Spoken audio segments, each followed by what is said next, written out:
everyone, this is going to be a quick video talking to you about blade length on a katana. And that is, how do you measure it? How do you know how long the blade is?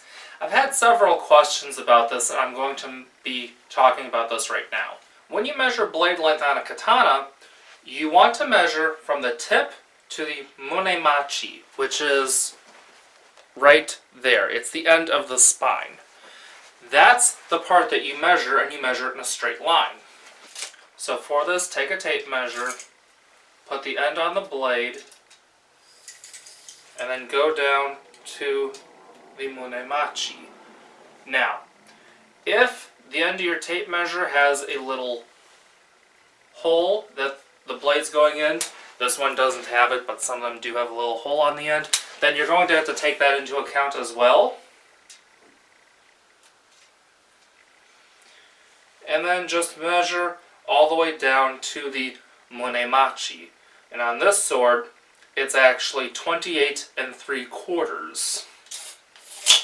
So, that's how you measure that. When you're measuring the blade, don't include the habaki or anything else on the sword. Now, if you're measuring it though because you want to get a bokken that's as close to your katana as possible, well, that's a little bit different.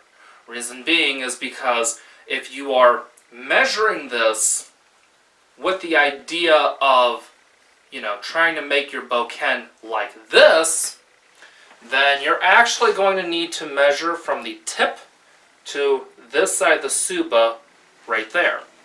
So, when measuring then, you would take the tape measure, put it on the tip, and measure to the other side of the tsuba.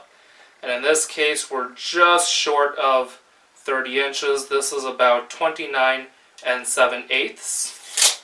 Now the reason why I measure from the tip to the other side of the tsuba, if trying to make a bokken as close to a katana as possible, is because most would say we'll just measure from here to here. And that does work most of the time. However, if you have something like a thick leather tsuba or a wooden tsuba or something like that, then it's going to make it actually longer than your katana.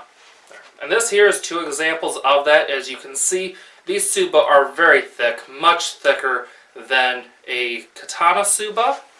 In fact, these tsuba are 3/4 of an inch thick. So, on average, these are 3 times as thick as the thickest katana tsuba, because the thickest tsuba on a katana is generally 1/4 inch. And many katana tsuba are actually thinner than that. So that's why I suggest measuring from the tip to the other side of the tsuba when you're taking that into account for a bokken.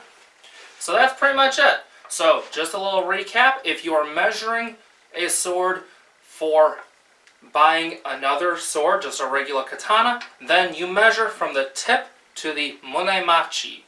If you are measuring to buy a bokken, then measure from the tip to the other side of your tsuba to get the most accurate reading. So that's pretty much it. I hope this was helpful and informative. Be sure to like, share, and subscribe. Follow me on Facebook, Instagram, and Twitter, and I'll see you in the next video. See ya.